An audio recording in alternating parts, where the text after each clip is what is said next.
creo vamos a ir avanzando. Más bien, no sé si aparte del listado tienes una para que yo pueda ir manejándolo, así como esto. Porque estas tareitas le llamo esto porque nos permite. Sí, pero yo tengo que tener a quienes estoy dando. ¿Qué tienes para la asistencia? Sí, ¿Están pasando la asistencia? Sí, Ya, esto me puedes dar. Ya, ¿cómo apellidas? Delgado está claro. Delgado, ¿no? Sí. Delgado. ¿Dónde está Delgado? Ya. Entonces queda pendiente, ¿eh?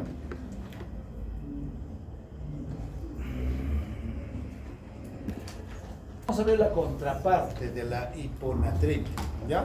La hipernatremia. Esta se va a definir entonces aquellas cifras de 145 milimoles por litro o miliequivalentes. Ahí viene el problema. Es lo que nos dice nuestra compañera. O sea, es igual, decir, ustedes por naturaleza dirán que es igual. ¿Por qué?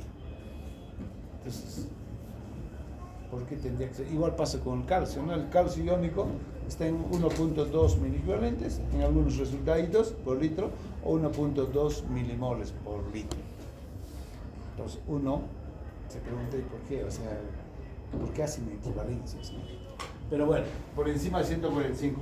Ahora, la incidencia de la hipernatremia varía entre 1.5 hasta 20%, siempre predicción por la raza. O sea, no hay predicción o predilección por la raza o género, ¿ya? Pero esas son las variaciones. Si uno quiere hacer un estudio, ¿cuánto de hipernatremia tenemos, por ejemplo, en el Hospital del Seguro Social? ¿Y debido a qué? Sería interesante hacer un estudio, ¿no? Y la mortalidad aproximadamente es el 10%. 10% de los pacientes que tienen este problema se mueren, ¿no? Siguiente. Ahora, ¿cuál es la población? ¿Qué población está en riesgo de hacer hipernatremia? Mira, los niños pequeños. ¿Por qué? Un bebito que no habla puede estar hipernatrémico, ¿no? Pidiendo a gritos agua, porque cuando hay hipernatremia, ¿qué pasa con la osmolaridad? Se incrementa, por consiguiente, ¿qué le falta? Agua en los ojos, ¿se acuerdan? ¿No? Entonces hay niños, bueno, niños no solamente lloran muchas veces, ¿no? De hambre, de sed, ¿no? Entonces los de riesgo son pues niños pequeños, los ancianos, también por la misma razón, o los pacientes que están muy enfermos, ¿no? Podrían estar siendo hipernatremia por falta de agua. Entonces es una población en riesgo. Ahora, la mortalidad en ancianos es el 60%. Cuanto más viejito es el paciente, la posibilidad de que se muera por la hipernatremia es mucho mayor. Y en niños, en casos agudos, 20% y en casos crónicos, 10%. Siguiente. Fíjense en cuanto a la etiología de las hipernatremias, ¿no? Estas se pueden agrupar de acuerdo al mecanismo de acción, ¿no? Uno, por pérdidas de agua y sodio, miren, en el cual hay una pérdida combinada de agua y sodio, aunque es más importante la pérdida de agua en este caso. Correcto, por eso que el sodio siempre un poquito se queda arriba y así cuando estamos frente a este grupo por pérdida de sodio y agua, ¿no?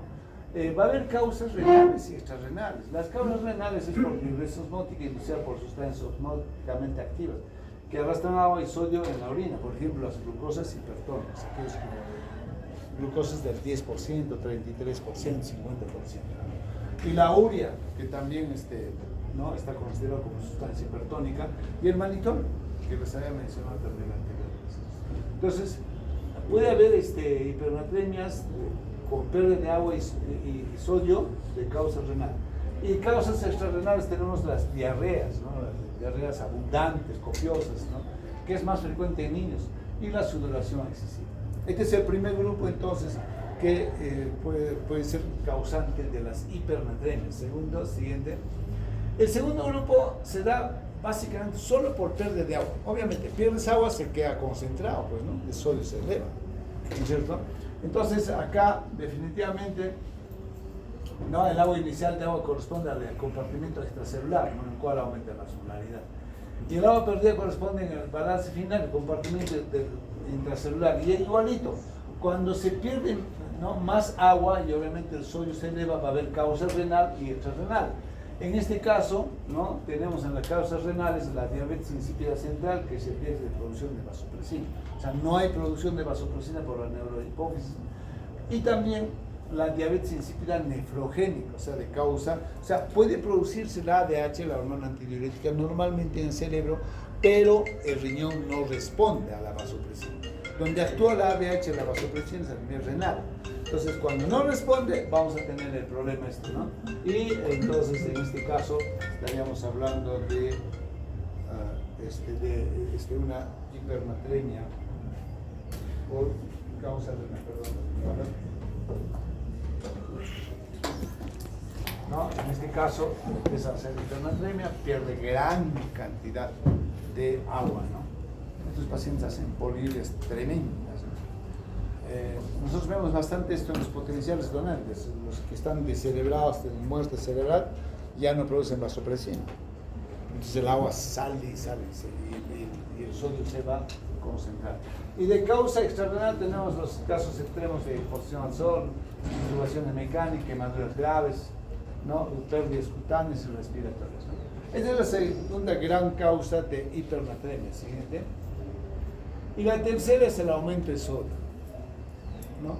Básicamente esto puede producirse por varias causas. Iatrogenia, por ejemplo, si estamos nosotros utilizando una solución al 3% y se nos pasó la mano y nos hemos ido al extremo, no solamente hemos llegado a 128, hemos llegado a 140, lo que no deberíamos hacer, y podemos pasarnos más si seguimos utilizando una solución al 3%. Entonces la solución salinas hipertónica, los bicarbonatos molar, la nutrición parenteral, las diálisis con líquidos hipertónicos, ¿no? Tanto la hemodiálisis o diálisis peritoneal, podría ser de tipo iatrogenia. Iatrogenia significa que estás provocándole tú, ¿no? Por tu mala indicación. El otro es el ahogamiento en aguas saladas, por ejemplo en el mar, un ahogado, ¿no? El agua del mar es salada, ¿no? Hay bastante sal. Entonces ellos pueden hacer hipernatremia por aumento de sodio directamente. Una cosa es que aumente el sodio, otra cosa es que el agua disminuye, el sodio se eleve, ¿no? Como en el caso anterior. El síndrome de Cohn es el hiperaldosteronismo secundario, ¿se acuerdan? ¿O es primario? Primario. Entonces, si hay aumento de la aldosterona en forma muy severa, ¿qué va a hacer? Va a retener sodio a nivel renal. Por consiguiente, el paciente va a estar con sodio alto, ¿no? Y el síndrome Cushing es otra causa. Todas estas corresponden entonces al aumento de sodio. Son causas de hipernatremia. ¿Ya? Causas de hipernatremia. Siguiente. Acá tenemos en resumen lo que estamos diciendo, ¿no? Primero hemos hablado de las causas o pérdidas mixtas, ¿no? Disminución de agua más que de sodio, en este caso, ¿no? El volumen de líquido extracelular está bajo. Acá tenemos pérdida exclusiva del agua, ¿no? Y el exceso de sodio. En cada uno de estos, ¿no? Acá en pérdidas mixtas tenemos las pérdidas renales, lo que ya hemos dicho, las fibrosis osmóticas, glucosa, mannitol, y las extrarrenales, la diarrea, sudoración excesiva. En la pérdida exclusiva de agua tenemos la diabetes insípida central y nefrogénica, y la extrarrenal tenemos las cutáneas respiratorias.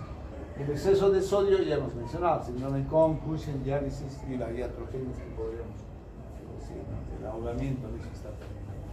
Es en forma general. Ya, siguiente. Acá está mucho más desglosado cada una de estas causas, ¿no? Están las pérdidas netas de agua, ¿no? De agua pura, ¿no es cierto? Toditas estas, ¿no? Y ganancias de sodio hipertónico. Siguiente. Entonces era más desglosado. ¿Cómo es el cuadro clínico de la hipernatremia? ¿No? Definitivamente, como les he dicho, trastornos del sodio es a cerebro, ¿no? Entonces, tanto cuando baja la hipo o la hiper, ¿no? Va a haber un trastorno de tipo neurológico. Entonces, ahí el estado mental está alterado, el paciente está agitado, irritable, letárgico, estuporoso, coma puede llegar a la hiperactividad neuromuscular. Obviamente va a haber sed, anorexia, náusea, vómitos, mucosas secas. La hipotensión ortostática y la taquicardia asociada a cuadros de deshidratación puede darse. Y en ancianos, cuando están por encima de 160, se evidencia el deterioro del sensor, sobre todo cuando son pacientes crónicos. Entonces, En buena cuenta va a haber un síndrome hiperosmolar. ¿Cuál será su hiperosmolar? La osmolaridad es un paciente que tiene hipernatremia, es de esperar que esté alto, ¿no es cierto? Entonces acá va a haber alteraciones tanto a nivel de orina como nasal, como en los casos del síndrome hiperosmolar no cetósico en diabéticos, etc., ¿no? Siguiente. Entonces, como están viendo, el tema básicamente igual que la hiponatremia es de tipo neurológico. Inclusive, fíjense el cuadro, el mecanismo que origina la sintomatología, ¿no? Es la deshidratación celular, que tiene mayor significado fisiológico y clínico a nivel neuronal. Por ello, el cuadro clínico es más característico, corresponde a alteraciones relacionadas con el sistema nervioso, que aparece en casos de concentración, sobre todo cuando está por encima de 160. O sea, si estamos diciendo que hipernatremia es más de 145, usualmente no hay al inicio síntomas. Puede estar con 147, el paciente está bien, 150 también, 155. A partir de 160 recién empieza a presentar todo lo que hemos mencionado antes, ¿no? Letargia, convulsiones, coma, todo eso. Igual pasa cuando baja, ¿no? Se han dado cuenta, 130, 120 pacientes está bien, pero desde que cifra la sintomatología se hace florido, sí o sí, a partir de 120 ya para abajo. Entonces, cuando están cerca, empieza a bajar o empieza a subir, no hay mucha sintomatología. Por eso dice acá, ya el tema neurológico se va a dar ya cuando los niveles de sodio están por encima de 160. Siguiente. Entonces, para hacer nuestro diagnóstico de hipernatremia, obviamente tenemos que ver no solamente el tema de sodio y punto, ¿no? Tenemos que ver en su contexto qué está pasando para poder determinar cuál podría ser la causa, ¿no es cierto?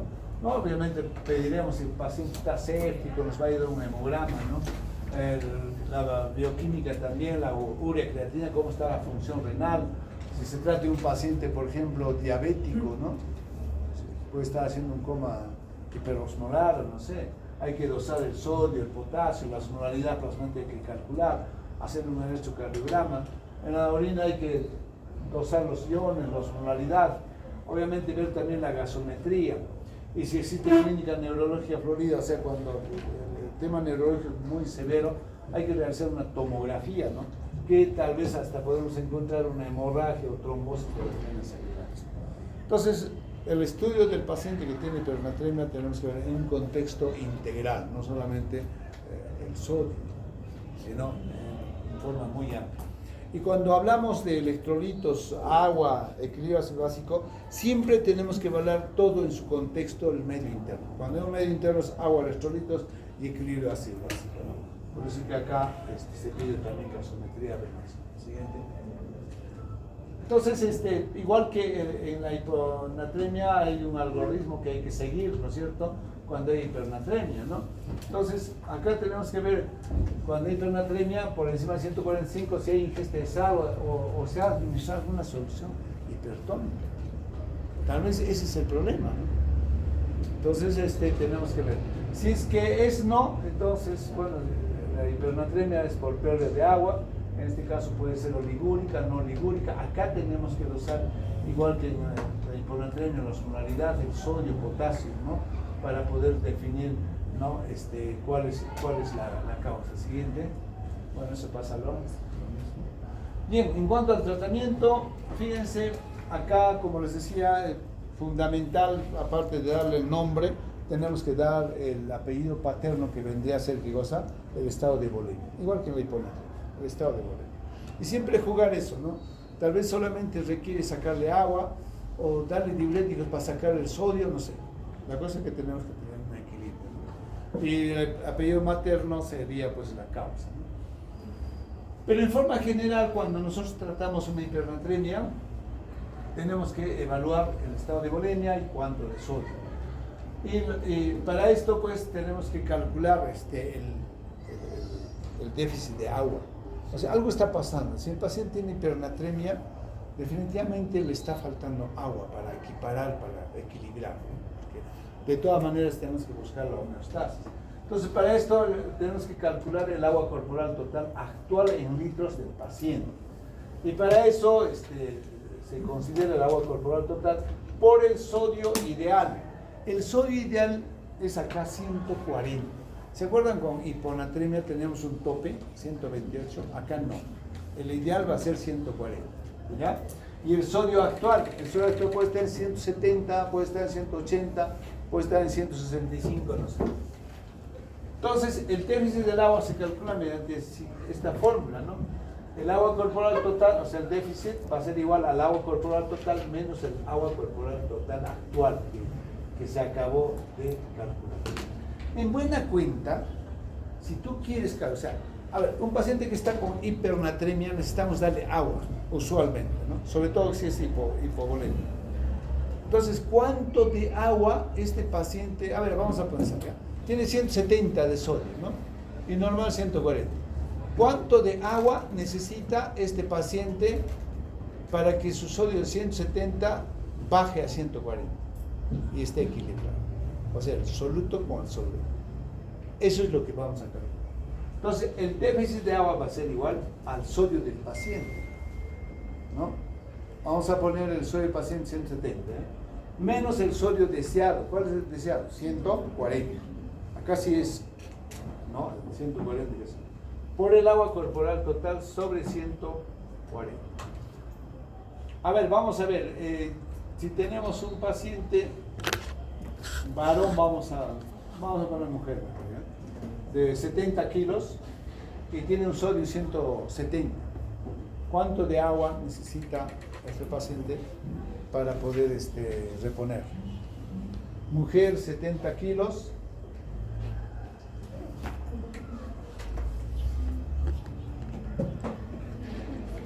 Y su sodio es 170.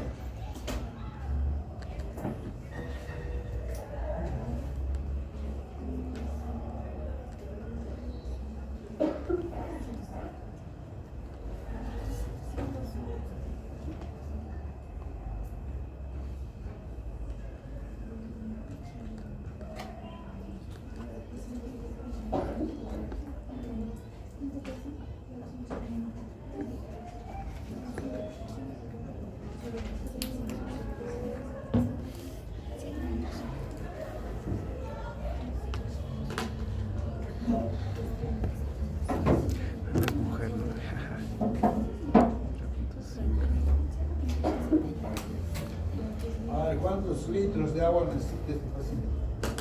7.5.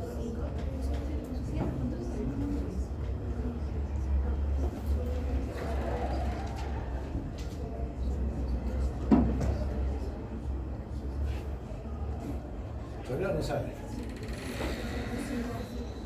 70 kilos pesa la mujer.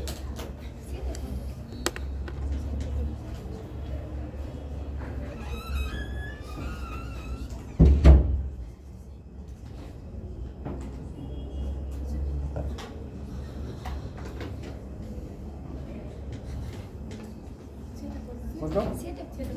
7.5 litros, ¿no? O sea, si queremos interpretar, esta mujer que pesa 70 kilos y tiene, no sé por qué razón, 170, ¿cuántos litros de agua le faltaría para que yo de esos 170 lo baje a 140? O sea, le falta 7 litros y medio de agua a este paciente. O sea, está muy salado. Y para que no esté salado, le faltan 7 litros y medio y lo podemos equiparar. Ahora, la pregunta es, ¿cómo es de que tenemos que reponer? Tú le vas a darle... ¿Qué pasó? Tú le vas a darle así de sopetón todos los 7 litros. Igualito que en la hiponatremia, tenemos que bajarle un miliequivalente por cada hora. Entonces, si tiene 170, ¿en cuántas horas le voy a yo reponer esos 7 litros y medio? En 30 horas. Entonces, tendríamos que calcularle, ¿no? 7 litros y medio, darle en 30 horas. ¿Y a cuánto le daría? A ver. Eso ya es indicación de nosotros. 350, 250 mililitros por cada hora. Quiere decir entonces que si le da 200 50 mililitros, en 30 horas voy a conseguir que esta paciente esté 140, ¿no? Ese es más o menos el... Ok, siguiente. Ahora, en hipernatremia, justo lo que le estoy diciendo, el objetivo es bajar 1 miliequivalente por litro hora, ¿no? Claro, los que son, digamos, la escuela de Adrogué, por ejemplo, dice no, 1 miliequivalente por hora es mucho, solamente 0,5. Si fuera 0,5, ¿en cuánto tiempo tendríamos que corregir? No solo 30, tal vez en más horas, ¿no? Y acá, pues definitivamente, la forma como debemos bajarlo es progresivamente. La pregunta es, ¿y qué líquido debo utilizar? Obviamente tienes un líquido hipotónico, o sea, que tenga una solución menos de 140 de sodio. Entonces, y la disminución debe ser progresivo, lento. Yo no puedo agarrar y de lo que está acá tirarlo al suelo así, muy bruscamente. Como siempre les digo, a ver, si estás tú en el 7º piso, ¿cómo quisieras caer así de frente al primer piso o que te ponga algo al 6º, al 5º piso, que caigas poco a poco? Y eso debe ser. Esto les digo porque usualmente lo que se hacía antes y provocaban problemas muy serios era utilizar agua destilada. Y ustedes saben que el agua destilada es agua, purita, ¿no? Es la destilada. ¿Cuánto de sodio tiene el agua destilada? 0. Entonces, si tiene 170 con 0, lo bajas, pero bruscamente. Entonces hay que ponerle siempre su cuña, ¿no? Poco a poco. Entonces una solución, por ejemplo, si tiene 170, ¿le daríamos un cloruro de sodio al 9 por 1000 o no? Claro, porque ¿cuánto tiene el 9 por 1000? 154. Entonces la caída sería suave, ¿no? 170, 154. Después de eso, ¿qué le daría? Una solución a la concentración de mitad, ¿no? 0.45% puede ser, ¿no? Entonces yo podría, ¿cómo preparar eso? Una solución glucosalina, ¿pueden hacerlo o no? Yo tengo ahorita cloruro de sodio, todo esto, 9 por 1000. Boto la mitad y le lleno cloruro, dextrosa. Estaría haciendo una solución al medio. ¿Sí? O sea, 140 es normal, 154 tiene, ¿no? La mitad, ¿cuánto sería? 78, no pasa de 80, ¿no? Entonces el siguiente sería eso. Entonces, agarras 500 de sodio y 500 de dextrosa. Has preparado una solución glucosalina al medio normal. ¿Se dan cuenta? La lactato ringe, ¿cuánto sodio tiene? Si ustedes repasan ese cuadrito que les tiene 130. Podrías también utilizar por ahí, ¿no? Bueno, es cuestión de manejo. Lo que yo quiero decirles es que ustedes no pueden utilizar una solución de agua destilada y cuando estás con 180 y te lo tiras abajo así, al suelo.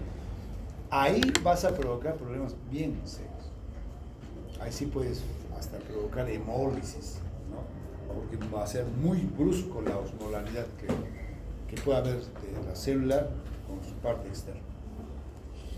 Siguiente. Muy bien. Ahora vamos a pasar a lo que es trastornos del potasio. Este trastorno del sodio es un problema muy frecuente, que en el día a día en el hospital se ve, ¿no? Y entonces sería bueno, de todas maneras, ustedes también tengan que repasar, ¿no?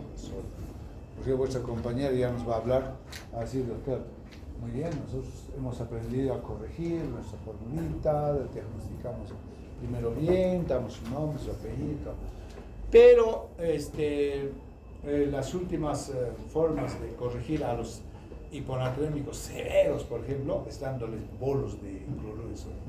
Eso nos va a aprender. Entonces, un poquito eso nos va a ayudar también.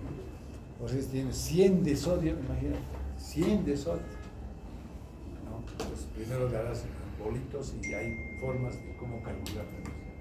Ahora vamos a ver el segundo trastorno importante, que es el trastorno del potasio. Como siempre, entonces, vamos a revisar la parte fisiológica, ¿ya? ¿Se acuerdan que les había mencionado el siguiente? Que el potasio era un guión más intracelular que extracelular, ¿no? El sodio es más extracelular que intracelular. Ahora, el potasio es más, o sea, tiene más concentración dentro de la célula. Es un ion más. Acá está, mira, es el principal ion intracelular de aproximadamente de 3.500 miliequivalentes por litro. Fíjense, el 98% es intracelular. Solamente el 2% es extracelular, ¿no? Cuya cifra normal está entre 3.5 a 5.5 miliequivalentes. O sea, promedio 4.5. ¿No? Ese de 3.5 a 5.5, ese es el 2%. Obviamente nuestro organismo regula su balance mediante la ingesta y la eliminación. Tiene que haber como el agua. Ingerimos y eliminamos para que esté en un equilibrio, en homeostasis. Igual que el sodio, el potasio también tiene que estar en equilibrio. Tanto ingresa a mi organismo por día, tanto debe salir. Porque si no, va a ser un balance positivo de potasio. Y el balance positivo de potasio prácticamente va a ser hipercalemia, ¿no? Y el balance negativo, hipocalemia. ¿Estamos? Siguiente. Entonces, miren, ¿cómo se regula? Mediante la ingesta, ¿no? La ingesta y la eliminación. Pero a nivel intracelular, ¿no? Entre la célula interna que tiene el 98% con ese 2%, hay un constante intercambio. Si nosotros estamos ahorita dentro de una célula, ahorita, ¿no? El intercambio se va a realizar a cabo, ustedes para que salgan, vamos a poner que ustedes son potasio, ya afuera hay otros chicos que han llegado tarde, están parados. Entonces yo digo, a ver, intercambien, pues se va a abrir esta puerta, sale y entra. Esta puertita se abre y se cierra, ¿no? Porque yo estoy haciendo así, sino que hay una bomba, hay un motorcito acá, ¿ya? Ese motorcito, ¿no? Funciona gracias a la energía del ATP. Eso es su combustible, su gasolina. Entonces, ese motorcito lo que hace es abrir y cerrar. Abrir y cerrar. ¿Qué cosa cambia? El potasio por el sodio. Ahí lo vamos a cambiar de denominación que está afuera. Sale potasio, entra sodio. Sale sodio, entra potasio. ¿Ya? ¿Está claro? Entonces, esa es la bombita sodio, potasio, ATPasa. ¿Por qué ATPasa? Porque el ATP le da energía. ¿Ya? Entonces, esa bombita sí. ¿Ya? Entonces, gracias a eso es de que hay ese intercambio, pues, entre el intracelular con el extracelular. ¿Ya? Siguiente.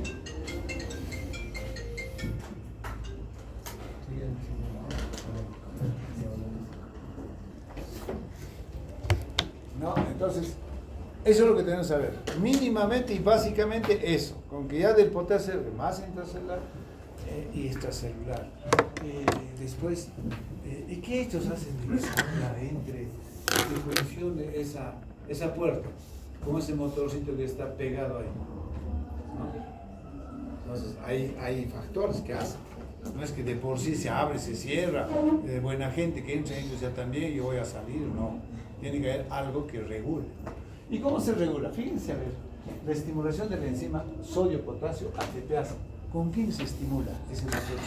¿Ves? ¿A qué se abre? A los agentes beta-2. La insulina, fíjense, la insulina estimula esa bombita. Y después van a decir, oye, ¿y la insulina se aplica en el tratamiento? Sí, le puede salvar la vida al paciente, está con potasio alto, ¿no? Pero, a ver, ¿qué están haciendo, pues? Están estimulando ese motorcito que se abre y se cierra. El pH tiene que ver, sí, ¿no? En casos de acidosis, ahora que vamos a pasar a la otra parte del medio interno, cuando el paciente está acidótico, el potasio sale de dentro celular afuera, O sea, cuando está acidótico, se sale hacia afuera. ¿No? Y cuando está alcalótico, el medio externo, el potasio se mete dentro. Vaya donde tiene que estar. ¿No es cierto? Entonces, ¿el pH tiene que ver? Sí tiene que ver. La osmolaridad líquido extracelular. Si afuera hay más osmolaridad, pónganse de lo que hemos hablado, hipernatremia. Y esta es una célula. ¿De dónde a dónde va a pasar el agua?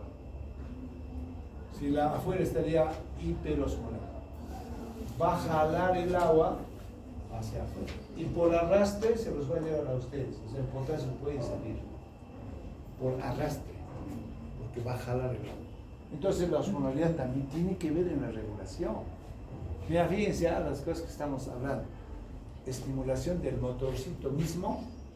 Si está acidótico o alcalótico, sale en acidosis, y en alcalosis. Cuando tú dices, oye, este paciente está acidótico, y cuidado, el potasio debe estar alto. Hay que pensar así. El paciente está alcalótico, su pH está alto, su potasio debe estar bajo. Y al potasio hay que tenerle miedo, porque de pronto, ¡poc!, el corazón puede parar. Paro cardíaco y se acaba. A ver, sácale del paro. Bien difícil. Que los masajes de última generación, de la avanzada, el RPC, bien difícil. Y a veces solamente porque no sabes diagnosticar o no conoces este tema, el paciente se te puede morir en tus narices. Y ahora decir, no, estaba viejito. No estaba viejito, sino tú no sabías. Entonces, ese es el tema. Siguiente. Por otro lado, el potasio, ¿no?, llega a la nefrona distal un 10% más o menos. Y estos son los factores que influyen en el manejo del potasio: el aumento de la concentración plasmática, obviamente, el aumento del flujo de líquido que llega a la nefrona distal y la carga eléctrica, ¿no? Siguiente. Entonces, ya habíamos mencionado, ¿no?, la aldosterona, el que estimula el sodio, el potasio, ATPase, los glucocorticoides, el equilibrio ácido básico que acabamos de decir. Siguiente. ¿No? Entonces, esa parte es importante para que nosotros podamos explicarlos y, ahora van a decir ustedes, ¿no? Esto era la razón por qué en el tratamiento damos tal o cual cosa, ¿no? O sea, y justamente el tratamiento se basa en estas cositas que acabamos de hablar, ¿no? Por ejemplo, a ver, si tú estás con un potasio afuera, alto, hipercalemia, a punto de hacer paro cardíaco, ¿qué tienes que decir? El potasio, vete donde tienes que estar, vaya a su aula, métete. Para que lo metas el potasio donde tiene que estar, dentro de la célula, dentro de la célula tiene que estar, ¿no? ¿Qué tienes que hacer? Tendrás que estimular que se abra pues esta puerta, ¿no? Y ahí, ¿qué cosa? Oye, la insulina, oye, qué loco. La insulina tiene que ver acá, ¿no? O si está acidótico, en acidosis, qué loco, ¿qué haría?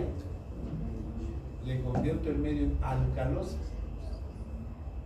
para que el potasio se meta dentro de esa vida. Entonces se dan cuenta que la fisiología es tan importante, vital. Ahora sí vamos a ver entonces ya los trastornos. Normalmente el potasio se encuentra dentro fuera de la célula un 2% nomás, ¿no? Y está entre 3.5 a 5.5 miliqueles por cada litro afuera. En cambio acá sí es buena cantidad. Entonces, vamos a hablar de exceso de potasio y falta de potasio. Exceso de potasio se llama hiperpotasemia o hipercalemia, ¿ya? Y por falta de potasio hablamos de hipocalemia. Entonces, de acuerdo a su severidad, nosotros clasificamos en leve, moderada, severa. Hipercalemia leve, moderada, severa. Si hasta 5.5 es normal, de 5.5 a 6 es leve. De 6 a 6.5 es moderado. Y más de 6.5 es grave o severo. Así, con ese término, grave o severo. ¿Ya? Hipercalemia entonces, leve, moderada, severa. De 0.5 en 0.5. ¿Ya? Cuando hablemos de hipocalemia, igual, vamos a bajar de 0.5 en 0.5. 3.5 a 3 será hipocalemia leve. De 3 a 2.5 será moderada. hipocalemia severa o grave será menos de 2.5. ¿Está claro? Entonces, eso, ténganlo así, ¿no? Para eso tengo que saber los rangos normales, 3.5 a 5.5. Vamos a hablar entonces en primer lugar de la hipercalemia. La hipercalemia entonces es cuando los niveles de potasio están por encima de 5.5, ¿ya? Dentro de las causas, primero tenemos que ver las hipercalemias, perdón, ¿ya? O hiperpotasiemias. En caso de hemólisis, en caso de trombocitosis o leucocitosis. Luego tenemos que ver por disminución de la eliminación renal. El riñón es un órgano de excreción importantísimo, como de los otros, también del potasio. Y si tengo un riñón que está fallando, si tengo un riñón que no está trabajando suficientemente, si no está trabajando insuficientemente, entonces vamos a tener el riesgo de que ese riñón no elimine el potasio. Entonces empieza más bien a retener. Entonces, dentro de las causas renales tenemos por disminución de filtrado, las insuficiencias renales agudas y crónicas, y por reducción de la secreción tubular. Y acá tenemos la enfermedad de Addison, la acidosis tubulorenal del tipo 4, hipoaldosteronismo, hiporreninemico tipo 4. Entonces, el riñón es un órgano muy importante. El riñón, cuando empieza a fallar, cuando trabaja insuficientemente, no suficientemente, tenemos el riesgo de que haga hipercalemia. Y ténganle miedo a la hipercalemia, porque la hipercalemia va a producir, así como el sodio produce trastorno neurológico, todo lo que es potasio va a ser corazón. Y lo peor de que puede pasar en el corazón, que haga paro cardíaco. En tus narices, hablando el paciente, ¡plop!, ha hecho paro cardíaco. Si no sabes intervenir tú, muerto. Siguiente. Por otro lado, también tenemos fármacos que pueden producir hipercalemia. Esos fármacos que ahorran el potasio, la espironolactona, por ejemplo, es un diurético que utilizamos bastante nosotros como coadyuvante de los antihipertensivos, ¿no? Ahorradores de potasio, inhibidores de la conversión de la angiotensina, ¿no? Todos esos YECAs, los antiinflamatorios no esteroideos. Mira, tú lo utilizas por un dolor de hombro, dolor de codo, no sé, la rodilla, tu mamá les das antiinflamatorios, pueden producir hipercalemia. La heparina, la ciclosporina, ¿siguiente? Por paso del espacio intracelular al extracelular. ¿En qué casos el potasio se sale de dentro de la célula hacia afuera? En casos de acidosis. En casos de destrucción celular. Claro, si dentro de la célula hay más potasio, tú destruyes el potasio, se sale. Traumatismos, quemaduras, hemólisis, crisis tumorales, parálisis periódica, hiperpotasemia, bloqueos beta-adrenérgicos, hiperglicemias, arginina, succinilcolina, se utilizan como anestésicos, intoxicaciones digitales. Todas estas causas va a hacer de que el potasio que está dentro de la célula, dentro de esta obra, se salga afuera. Todas estas causas. Siguiente. Entonces ya tenemos el paciente ya con potasio alto, sea leve, sea moderada y sea grave. Y lo peor del mundo, tú puedes tener una hipercalemia leve y al rato ya es grave. Tú puedes tener un potasio de 5.8 que es leve, ¿no? Y al rato 8.5 y te ha hecho paro. Muchas veces por eso ya muchos autores clasifican ya no en leve, moderada, severa. Leve, grave, de frente, porque no saben en qué momento puede ser severa. Es un paciente que está con hipercalemia, ojo, cuidado. Ojo. ¿Cómo diagnostico al paciente que está haciendo hipercalemia o hiperpotasemia? Esta teoría que no deben olvidar. El paciente tiene astenia y debilidad muscular. Dice el doctor, mira, la verdad que no tengo fuerzas, ahorita no puedo caminar, no puedo subir una grada, o sea, ha perdido la fuerza muscular, ¿no? Lo otro, está bradicárdico con hipotensión arterial. Por un ratito, cuando hay hipotensión se baja la presión arterial, ¿cómo responde el corazón? aumentando más bien la frecuencia cardíaca. ¿Cómo es de que si tiene hipotensión va a haber bradicardia también? En este caso, sí se da. Y ya se está preguntando, ¿y why? ¿No? Y eso lo vas a explicar. ¿Por qué en el caso de hipercalemia la presión se baja? Y más bien cuando el corazón debería para compensar, pues porque la presión ha bajado, ¿no es cierto? ¿No? En vez de aumentar, más bien igual se baja. O sea, hay bradicardia o hipotensión. Esa es una característica fundamental. Si tú tienes un paciente que tiene hipotensión con bradicardia, pérdida de fuerza muscular, hipercalemia, así, ojos cerrados, ¿ya? Y si quieres, amiguito, hazle dosaje de electrolitos. Y si peor, si es un paciente renal, es un paciente que ya estaba tratándose de problema renal. Ok, ya tiene otra tareita, ¿no? Tú también tienes que anotar. ¿Ya? ¿Por qué el paciente que tiene hipercalemia, ¿no?, va a hacer hipotensión con bradicardia? Esta triada hace diagnóstico de hipercalemia. ¿Siguiente? Entonces, ahí viene el asunto. Si tú estás en un hospital o tienes tu electrocardiograma en la posta que tú vas a estar, porque ahora ya hay en todo sitio apostas, ya no hay ya mucho pretexto, pero tienes que hacer al mismo tiempo, porque si tú haces primero, a ver, recordemos clínica, después hazle electro, hasta el mes ya te he hecho para. Tiene que ser al mismo tiempo todo, ¿no? Entonces uno ya le está tomando, porque si ustedes visitan Trauma Shock, donde llegan pacientes, el médico está indicando, la enfermera está ya administrando, otro le está tomando el electrocardiograma, el otro ya le ha sacado el interno, ya electrolitos, ya lo está llevando. O sea, así tiene que ser rapidísimo. Mira qué pasa cuando el potasio, vamos a ver 6,5, a partir de 6,5, ¿cómo se considera? Ya grave, ¿no? Mira qué pasa. Acá tienes el complejo, ¿no? QRS, ¿no? El intervalo QT, ¿es esto? La onda P.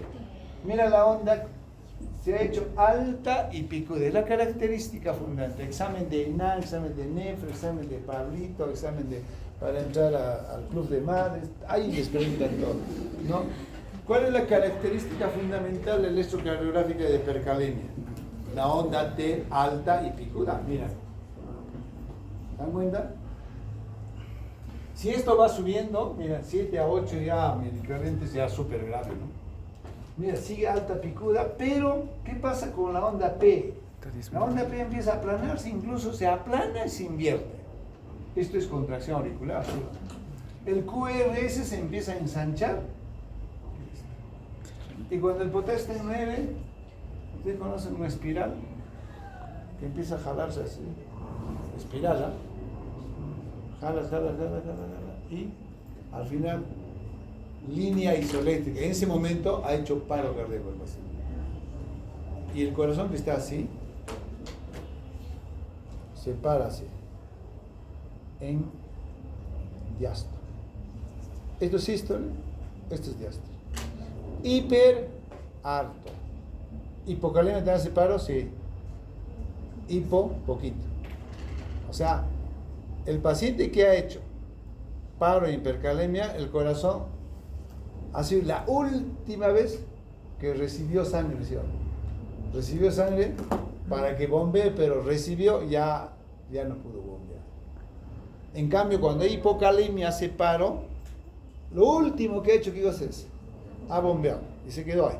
Entonces, cuando ustedes hagan una necropsia en medicina legal, van a ver, oye, este corazón se paró en diástole o en sístole. Este corazón se paró en diástole. Hiperarto. Hipo, poquito. ¿Está claro? Regla mnemotécnica para que ustedes puedan. El paciente acaba de hacer paro cardíaco, ¿no? Muy bien, siguiente. Entonces, ¿y ahora cómo trato? ¿Qué debo hacer? A ver, esténse atentos. Después, ustedes no les voy a preguntar como les he preguntado a los compañeros. Tienen que saber. Y no solo para que quede bien ahora que va a venir el otro a fastidiar con sus preguntitas, ¿no? Para que ustedes cuando sean médicos digan, doctor, lo primero cuando tú tienes hipercalemia, tienen que hacer eso. Porque si no, no sirve. No sirve. Y en mal hora he venido a este hospital que no saben ni siquiera tratar hipercalemia. Yo vengo bien formado de la universidad, acá hacen cualquier tontería. Entonces así tiene que ser. Pero para decir eso, tú tienes que saber. Si no sabes, olvídate. Entonces, ¿cuáles son los objetivos de tratar una hipercalemia? Claro, todo tratamiento, el objetivo es salvar la vida del paciente, ¿no? Mira, el primer objetivo es antagonizar el efecto tóxico del potasio. El potasio, cuando se incrementa más de lo normal, es tóxico para el corazón. Y cuando es tóxico para el corazón, puede finalmente hasta llegar a parar el corazón. ¿Correcto? Entonces, lo primero de primeros que tienes que hacer cuando estás en una hipercalemia es evitar que el corazón se pare. Evitar el efecto tóxico del potasio sobre el corazón. O sea, vas a estabilizar membranas cardíacas, técnicamente hablando. Hacer de que ese corazón no pare, porque si para ahí ya, pues, tiene que seguir. Así es. Eso es lo primero de primeros. Yo no voy a pretender, primero de primeros es bajar el potasio, está 9 a 7 a 6, como el sodio, ¿no? Así, no. Primero, no haga paro cardíaco. Corazón, no te para. Si no se para el corazón, puedes hacer todo todavía, ¿no es cierto? Y si paro, entonces primero, no parar el corazón. Después hay que promover la entrada de potasio al interior ¿dónde tienes que estar potasio? ¿Dónde? Vete a donde tienes que estar. ¿Dónde tienes que estar? Dentro de la célula. Y para eso ahora hemos repasado qué cosas hace que se meta o salga el potasio. Vaya a su jaula, ¿no? Porque afuera está mucho el potasio. Vaya adentro. Entonces ahí vamos a utilizar todos nuestros medicamentos, nuestro arsenal, para que ese potasio se meta dentro y baje el potasio afuera. Tercer objetivo, eliminar el exceso de potasio. ¿Cuál es el órgano fundamental para eliminar el potasio? El riñón. ¿Sí o no? Pero si el riñón ya no funciona, riñón artificial, ¿ves? Hemodiálisis, o sea, ya. O sea, tienes que primero, corazón, no pares. Segundo, vete donde tiene que estar. Tercero, elimina el potasio en el lomo. Si el riñón todavía te responde, elimina por ahí. Si no, riñón. Para estos tres objetivos, entonces, nosotros planteamos lo siguiente. A ver. Esto es todo lo que nosotros debemos plantear. Bicarbonato de sodio al 8%, dice, hasta 100 miligramos. Cada ampollita de bicarbonato viene de 20 mililitros. Y cada ampollita tiene 20 miligramos de sodio y 20 miligramos de bicarbonato. Si me está diciendo que yo puedo utilizar hasta 100, ¿cuántas ampollas debo hacer? 5 ampollas. Si bien 20 son 100. 5 ampollas yo puedo utilizar. Entonces, la pregunta es, el bicarbonato, si voy a utilizar bicarbonato, ¿en qué objetivo estaría enmarcado? Retrocede. En el 1, en el 2, en el 3, 4, ninguna de las anteriores. En el 2, correcto. Porque el bicarbonato, ¿qué va a hacer? Hemos dicho que en medio acidótico el potasio sale afuera, peor. Si yo lo alcalinizo, el potasio se va a meter dentro, entonces estaría enmarcado en esto. Pero doctor, un ratito, ¿y en cuánto tiempo actúa? Porque, ¿qué pasa si me hace par? En 15, 20 minutos. En 30 segundos te puedo hacer par. Muy bien, utilízalo, pero que no sea prioridad. ¿Cuál es prioridad? Que no haga par. Entonces, la respuesta correcta es el 2. Siguiente. Gluconato y calcio. Mira, al 10% puedes utilizar hasta 4 gramos. Cada ampollita viene de 10 ml, 10 mililitros. ¿Ya? Cada ampollita. Y cada ampollita tiene 1 gramo. Puedes utilizar entonces hasta 4 gramos. 4 ampollas. Pones start, significa ponle ya. Y luego cada hora. ¿Qué hace este gluconato? Estabiliza membrana. Hace que la fibra cardíaca no pare, siga así. ¿Entiendes? Y lo mejor del mundo, a ti no te voy a decir, actúa en 3 minutos. ¿Vale la pena o no? Claro. Estabiliza membrana cardíaca. Ahora, ¿en cuál de las ondas? Porque hay potencial de membrana, el potencial de excitación, el potencial, ¿no es cierto? ¿En qué parte va a actuar? ¿Qué va a hacer el calcio? ¿Qué tiene que ver en los potenciales? ¿No? Eso, ¿quién lo va a hacer ahora? ¿Quién nos hace recordar eso? Vuestra compañera. Compañeros, ¿se acuerdan? En fisiología, ¿no? La curvita, el potencial de membrana empieza acá y el calcio justo actúa ahí. Y cuando tú le pones calcio, es de que sigue el potencial de acción. Así nos va a hacer recordar.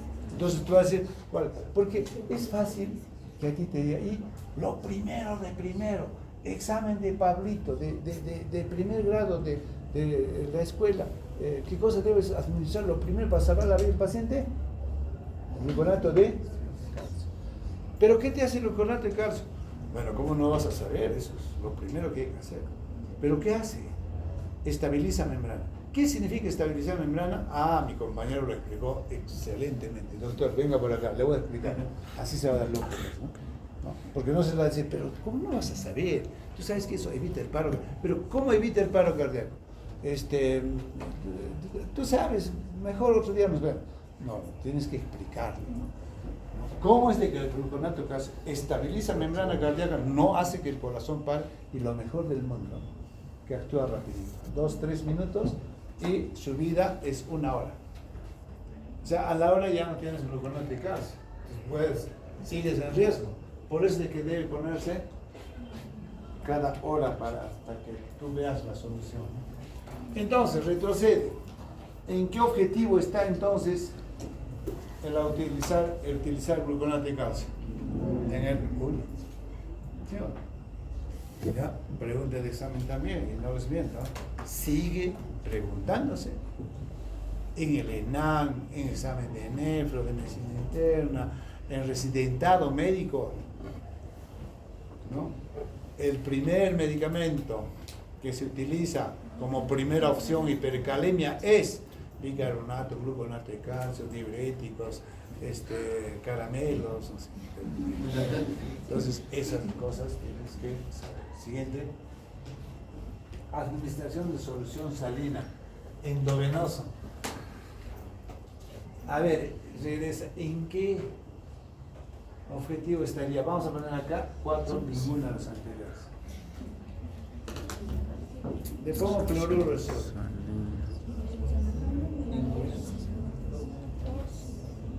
La respuesta sería, el primero estaría cloruro de sodio, agua con sal, ¿no?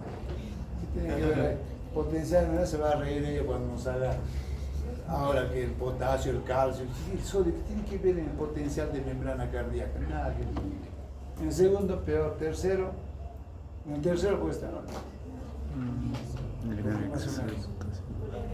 Ayudaría a perfundir el riñón y eliminar, ¿sabes? Si tú tomas bastante agua, puedes, ¿no? Puede ser. ¿Tú qué dices? Ninguna.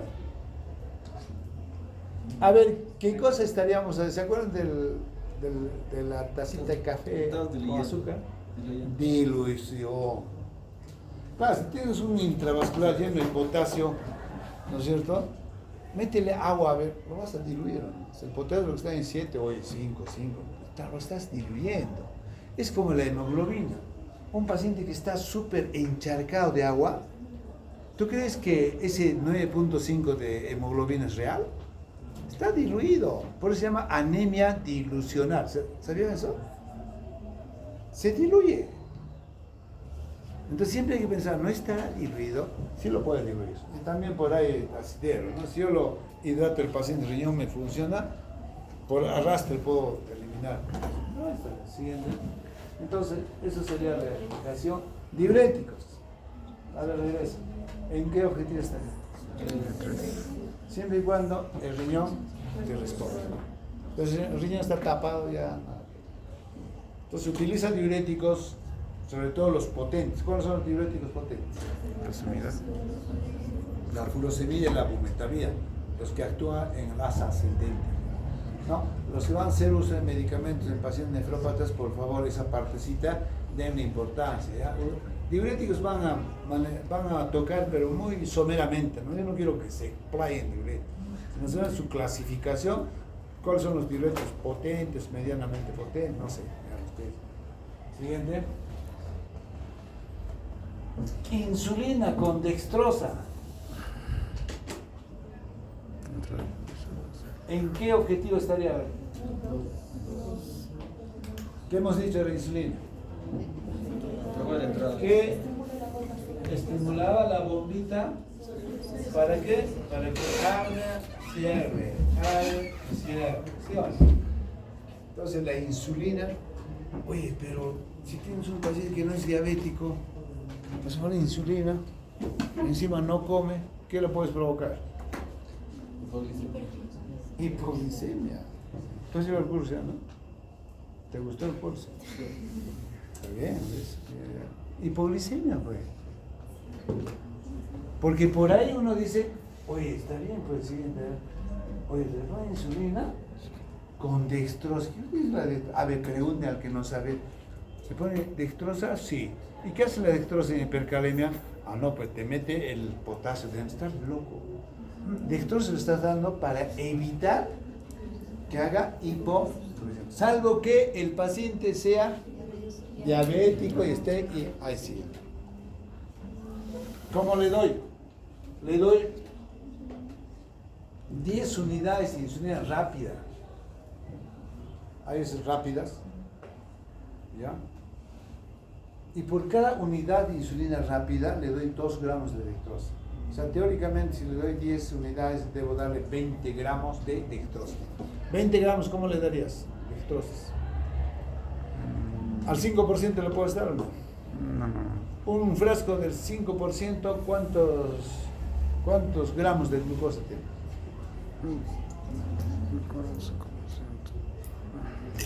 ¿Cuánto?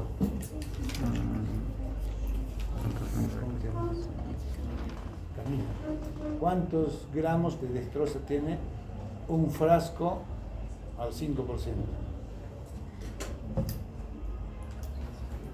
5 por cada 100 mililitros. 5 gramos. ¿Cuántos mililitros tiene un frasco? 1000, pues. 5 gramos por cada 100 mililitros. Por cada 100, 1000 mililitros, ¿cuánto sería? 50 gramos. Eso es lo que tiene. O sea, la dextrosa al 5% tiene agua y 50 gramos de azúcar. ¿Me entienden? Entonces, cuando yo trabajaba en Mazuco haciendo mi serum, como ustedes también van a irse pues, a hacer patria, ¿no? Entonces venían de los mineros. Mazuco, ¿saben dónde está, no? Guaypeto, zona minera, ¿no? Y los viernes sábados bajan a pasar su fin de semana a la población. Y lo primero que hacen es, ¿a dónde creen que van primero? Los señores que vienen. Vienen pues de las zonas donde están sacando el oro, que se llaman campamentos. ¿Y qué hacen, señores? Fin de semana. ¿Ah? Primero envuelven su orito, pues, que se han sacado por ahí, ¿no? ¿Ya? Y venían con envueltos en papel higiénico, en frasquitos. Y lo primero es, ¿a dónde se meten? Antes de entrar al bar, se ponen sus sueros, ¿no? Y te dice, póngame suero, doctor, porque yo soy minero, he trabajado toda la semana.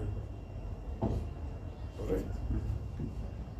Y a esos señores, si me dice suero, pero ¿qué te voy a dar? Agua 1 litro con 50 gramos. Y para que ellos vean que está bonito, le pones un colorante, le pones hierro, el hierro colorea. Y eso es. Y le pones 1 gramo y le cobras 70 soles. Se cobraba, que más o menos era casi 3 gramos de oro. Entonces, cuando uno va más o menos preparado, así como ustedes van a ir, señor, pero qué tontería.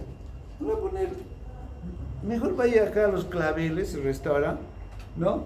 Lo que usted va a gastar, vaya, tómese un litro pues, de té con azúcar. Y mejor traer a la vía natural, enterar. ¿Qué suero? Ese suero tiene agua con 50 gramos de azúcar.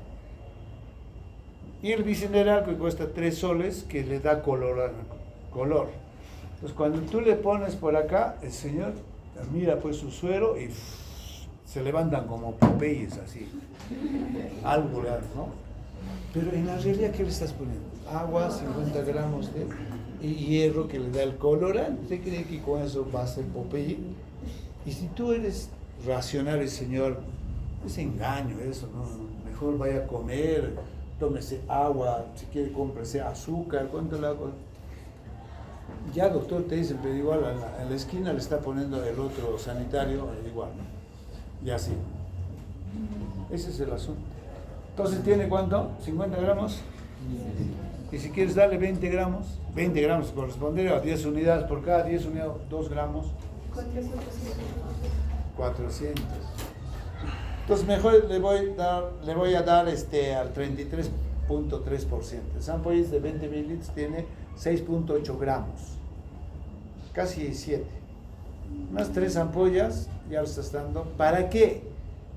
Para que el potasio salga, entre, no. Para evitar que haga hipoglicemia, porque le vas a dar insulina. Esa es la razón, porque es la dextrosa. Entonces usted ya tiene para agarrarle a tus amiguitos, a tus compañeritos, porque se da dextrosa. Entonces, se da insulina con dextrosa. ¿Pero para qué la dextrosa? No, para que el potasio, ¿no? La insulina es la dextrosa. Después tiene resinas de intercambio iónico en forma de enema, o el Caexalat se utilizaba antes. ¿Ya? Por cada kilo de peso, 1 gramito. Y eso permitía que puedas eliminar el potasio por vía digestiva. Los agonistas beta-adrenérgicos tipo salbutamol, ¿qué hacían? Igual que la insulina, estimula la bomba. Entonces es que si utilizas salbutamol para los asmáticos, eso pones. Esto igual actúa 15-20 minutos. Bicarbonato 15-20. Y finalmente la diálisis. ¿Dónde actuaría la diálisis? Eliminando. En un riñón que ya no te responde. Entonces todo esto se utiliza. Entonces, ¿qué pasa si tú tienes todo esto en un hospital grande que ustedes van a trabajar después de haber hecho Serún, después de haber hecho Patria por los pueblitos? Acá lo va a ser jefe de trauma shock. Tiene todo esto, ¿no? Y lo primero de primero es que va a decirle a la enfermera es hipercalemia, 8 de potasio. Vamos, jefa.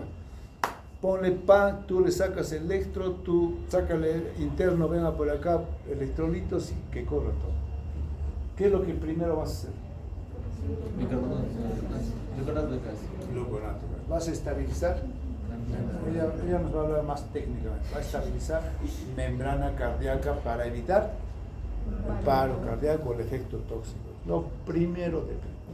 Y después ya empieza a darle bicarbonato, insulina, todo.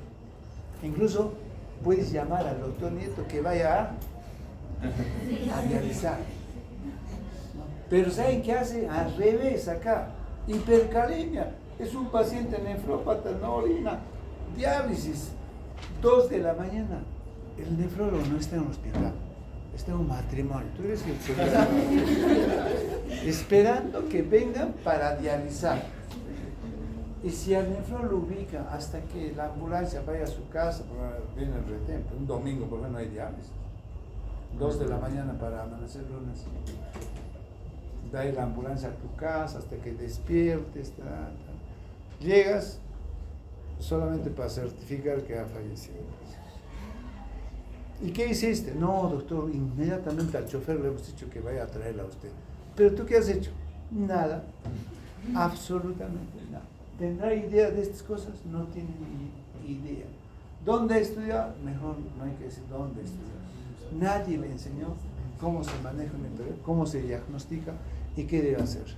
No, pero doctor, estaba sufriendo este señor, joven, hoy Está sufriendo. Entonces, eso es lo que tú tienes que actuar rápido, porque si no,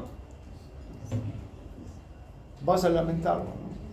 ¿Qué pasa si estás en, a ver, vamos a poner en Chequere? El otro día conocí Chequere, por eso tú eres de Chequere. Chequere de verdad, ¿eh? ¿De dónde eres de Chequere? Por Anta, por Guaypo, por ahí. La posta sanitaria de Chequere. Tienes un paciente, has hecho un buen curso de nefrología, manejo de potasio perfecto, llega el paciente a medianoche, te despierta, doctor, aunque hay unas postas que no hay ni médico, ¿no? Pues se murió por nuestro amigo, ¿no? En Punta Bombón, en Punta Bombón, una postita ahí. El serumista hasta las 7 de la noche, después están agarrando su carro, yéndose a Arequipa. Así van a hacer ustedes. Están en Chequere y en la noche están acá a las 7 de la noche. Pero por ahí te quedaste y te encontraron, doctor, paciente, emergencia. ¿Qué ha pasado con este señor? Hoy lo vi hinchado.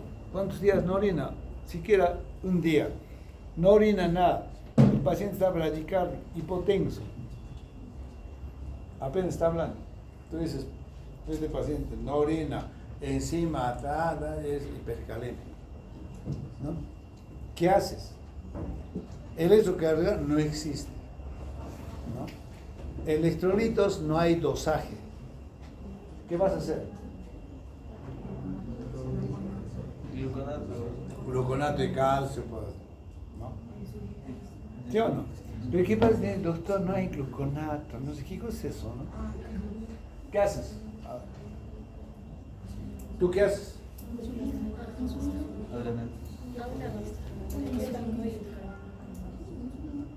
Claro, tendrías que, los que tengas, ¿no? Obviamente, claro, si te responde, si está hinchado, diurético, con más ganas, pues no, puedes. Pero si el señor no te responde, pucha, tengo que llevarlo esto pues a ¿dónde? Al Cusco. Ya, chofer, ¿dónde está? Está borracho el chofer. No sabes manejar, ¿sabes manejar? Tienes que saber manejar, chicas. Las chicas al menos creen que el varón no debe manejar, tienen que saber manejar. Yo era médico, era jefe de mi centro de salud y era chofer también, ¿no? Por salud. Le decía al sanitario, el señor era mi mayor, un caballero así, cabello blanco, era el sanitario, ¿ah? El sanitario ni siquiera estudiaba pues ni técnico, ¿no? Pero esos señores son los doctores en los pueblos. Donde yo he trabajado, he hecho mi cero, el señor venía bien con su saco blanco, su corbata, y yo iba así como ustedes. Y conseguí vía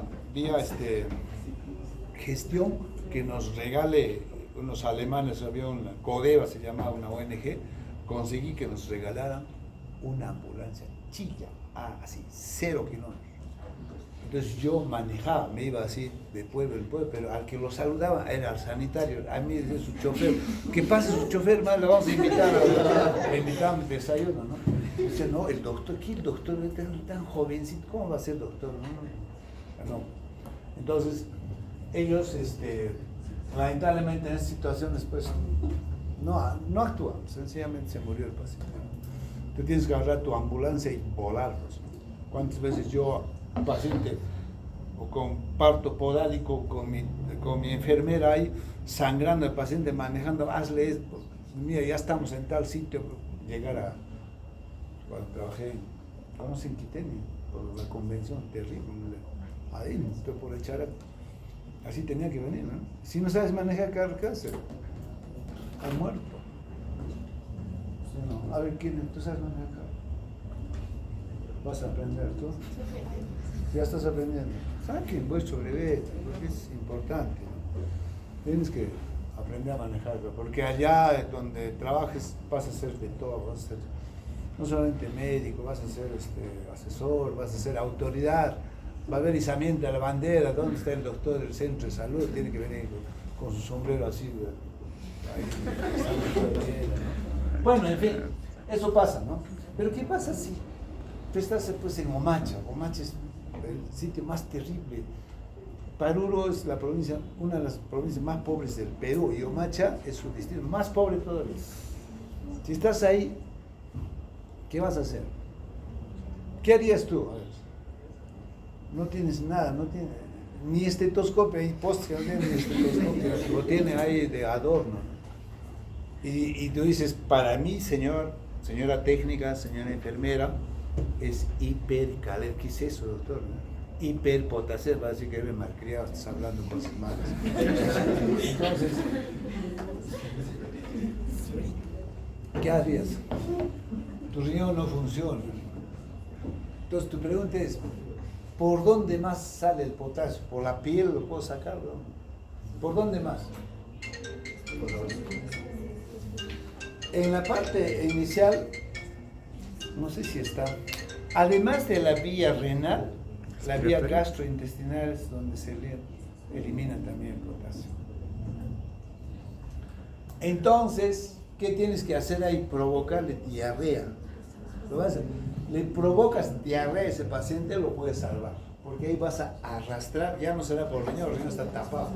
Por la vía digestiva le vas a hacer que elimine el potasio. Entonces, ¿con qué le vas a provocar diarrea? Lactulosa. No tienes ningún.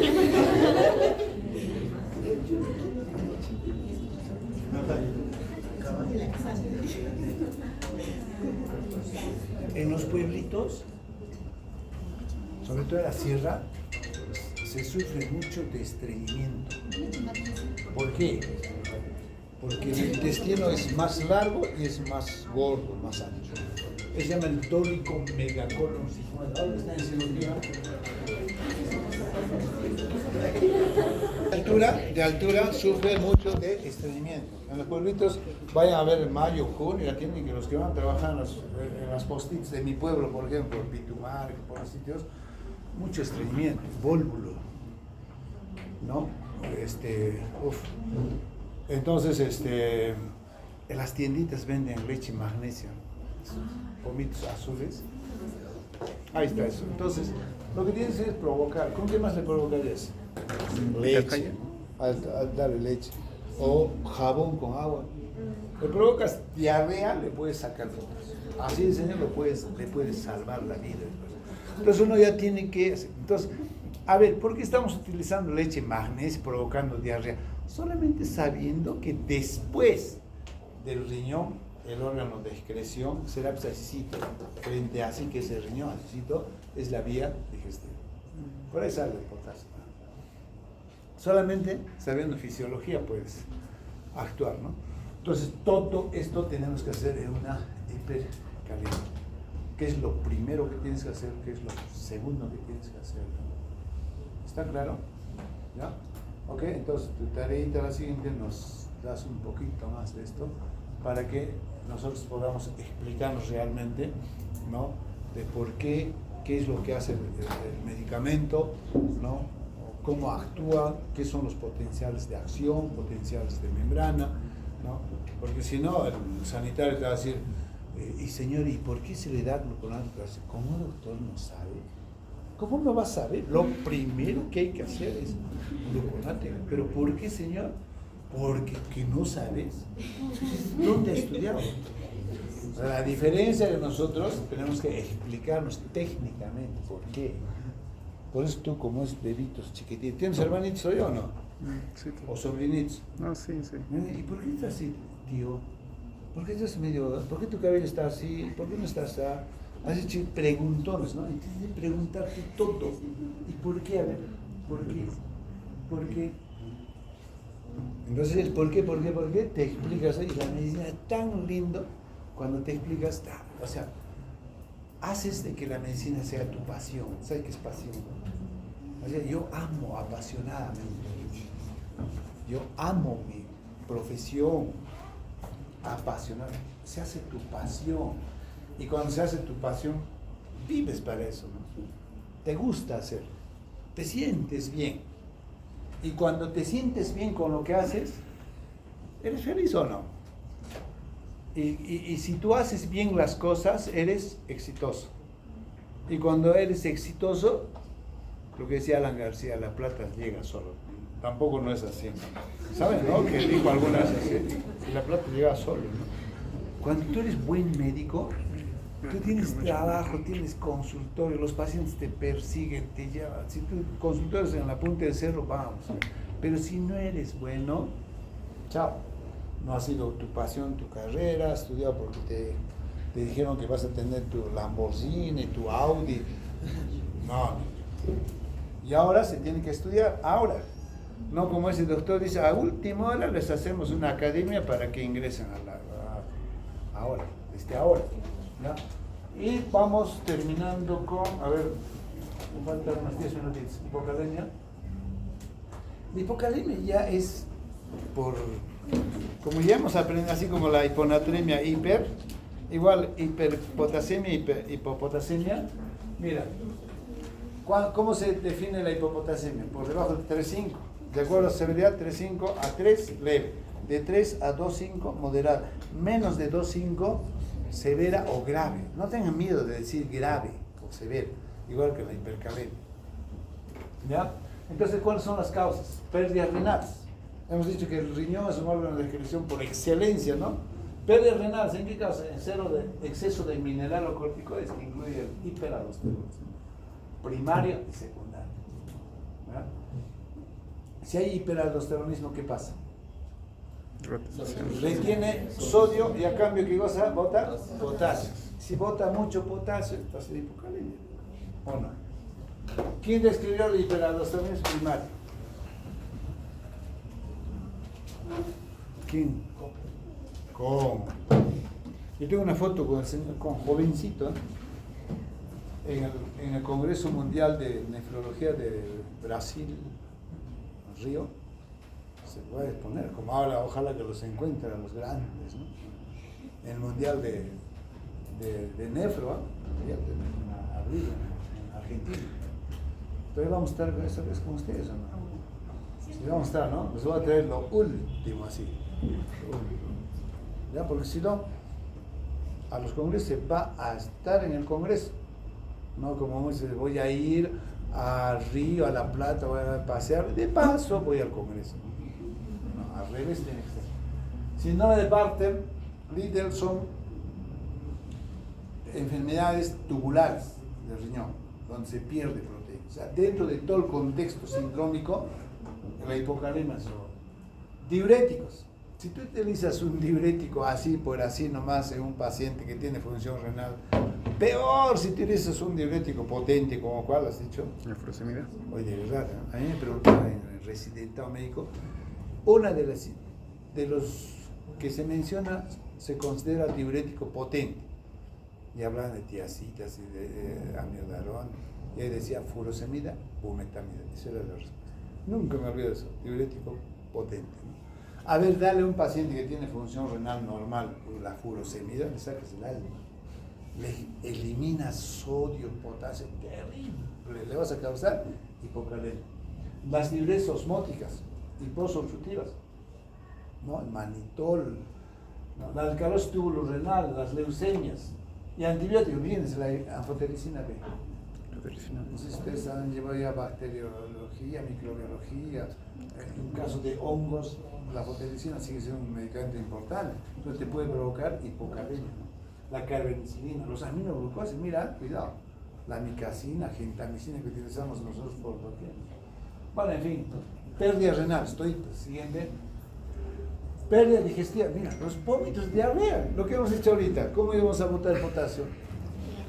O sea, un paciente que tiene diarrea, vómito, un paciente que tiene vómito hace alcalosis, ¿no? Solamente porque está vomitando, hipocalemia, ¿no? Redistribución del compartimiento intracelular. La insulina que hemos dicho, ¿de bajar el potasio o no? Si utilizamos la insulina así por así, nos vamos a provocar hipocalemia. El bario, parálisis periódica hipopotasémica. Tratamiento con vitamina B12, alcalosis. Pacientes con alcalosis, hipocalemia. ¿Ah? ¿A qué grupo corresponde? A la redistribución al compartimiento. Siguiente. Mira la característica del electrocardiogramas. De nuevo, mira, este es aurícula, ¿no? QRS ¿Y qué estamos viendo? ¿Dónde está la T? No hay. ¿No? Y más bien ha aparecido una onda que no debe haber, o sí debe haber. La onda U existe, ¿no? Esa es la característica fundamental de la hipocalemia. Desnivel del ST, mira, y aparición de la onda U. ¿Ya? Los que son de la U pueden recordarse más. Siguiente. ¿Cuál es la clínica? Mira, a nivel del corazón. Todo potasio, alto, bajo, corazón. Ahí viene ya lo que es razonamiento matemático, analogías. También los toman están, ¿no? Si el cura es a la iglesia, el médico es A, así es cosa. Bueno, ¿no? Sodio es A, cerebro. Potasio es A, corazón. ¿No? Aumenta la excitabilidad cardíaca, puede aparecer extrasístoles auriculares y ventriculares y puede sufrir intoxicación digital. Cuidado, paciente que está recién digitálico por insuficiencia cardíaca, ¿entiendes? ¿No? Hipocalemia puede agravarse el problema. A nivel digestivo reduce la peristalsis. El intestino recta como la culebra, así está todo el día. ¿Sí o no? ¿Cuántas veces hace así por minuto? 30. ¿Cuántas veces? Camila. 3 a 5 veces. Cuando esté en hipocalemia, ya no hace 3 veces, así está.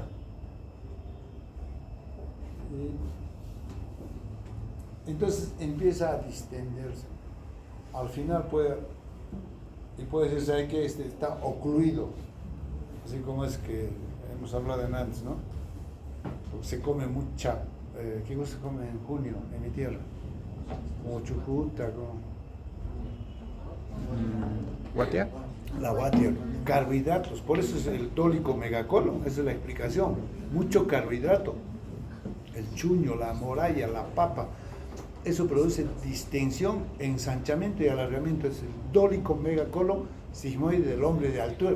¿Quién lo ha descrito? Es el doctor Frisancho Puneño, su hijo del gastroenterólogo en Rivaliati, ¿no? Y eso es la... ¿Por qué? Por el tipo de alimentación a predominio de carbohidratos. ¿Está claro? Entonces, este paciente por el potasio puede disminuir tremendamente, puede llegar hasta el hilo paralítico. Ay, pobrecito, hazle consulta al cirujano, es capaz de meterlo a sala, abrirle esto y pensando que es una oclusión intestinal cuando el problema era hipocalemia. Eso pasa. Siguiente.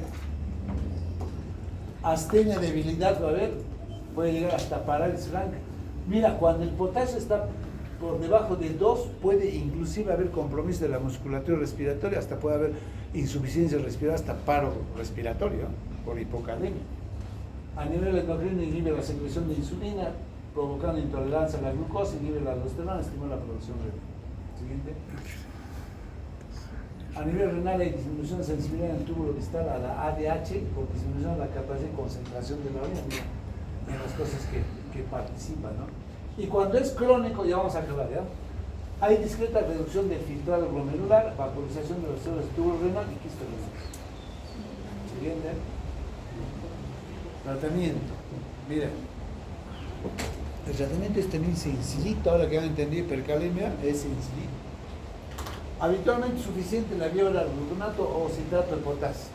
Si el potasio está bajo, ¿no? Por decir una leve, moderada, el paciente consciente, ¿qué cosa le dirías que coma? De que han rotado. Plátano, todo lo que es alimento rico en potasio. ¿Ya? ¿Cuáles son los alimentos ricos en potasio? Que dicho sea de paso, es muy bueno para la presión arterial, coadyuva en la acción de los antihipertensivos. Por eso que al paciente hipertenso, obviamente sin problema de insuficiencia renal, hay que decirle que coman es el plátano, la naranja, ¿ya? Los frutos secos. Ahora vienen así, ¿no? Ya preparaditos los frutos secos, ¿no? Bueno, las gaseosas, todas esas cosas tienen potasio. Pero a un paciente que está con hipocalemia leve, moderada, está despierto y come 2, 3 plátanos por día y tranquilamente. El problema nomás está cuando está por debajo de 2,5, ese es grave. O sea, alteración motilidad intestinal, manifestaciones neuromusculares y problemas en el corazón. Siguiente. ¿Ya? Miren, cuando hay hipercalemia, no debemos administrar más de, no sé, esto hay que arreglarlo, 54 miliequivalentes de potasio. ¿Ya? Les voy diciendo. Yo no puedo poner en un frasco, generalmente decir, oye, dale una dextrosa con 2 de sodio y 1 de potasio. Así es. Tú puedes poner hasta 2 ampollas de potasio, pero 3 no. Solamente 2. Y cada ampollita de potasio tiene 27 miligramos. O sea, más de 54 mililitros. El ritmo no debe superar 27 miligramos por hora. Sí. Ponga que sí.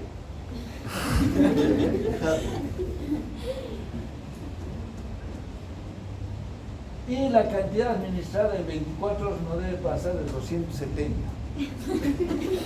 O sea, en el día, tú puedes dar, en el día, 24 horas, si cada ampolla tiene 27 miliequivalentes, no debes pasarte de 10 ampollas. O sea, no debes pasarte de 270 miliequivalentes. ¿Está claro? Y obviamente tienes que hacer electrocardiograma, dosaje de potasio para ver, pues, ¿no? Correcto. Siguiente.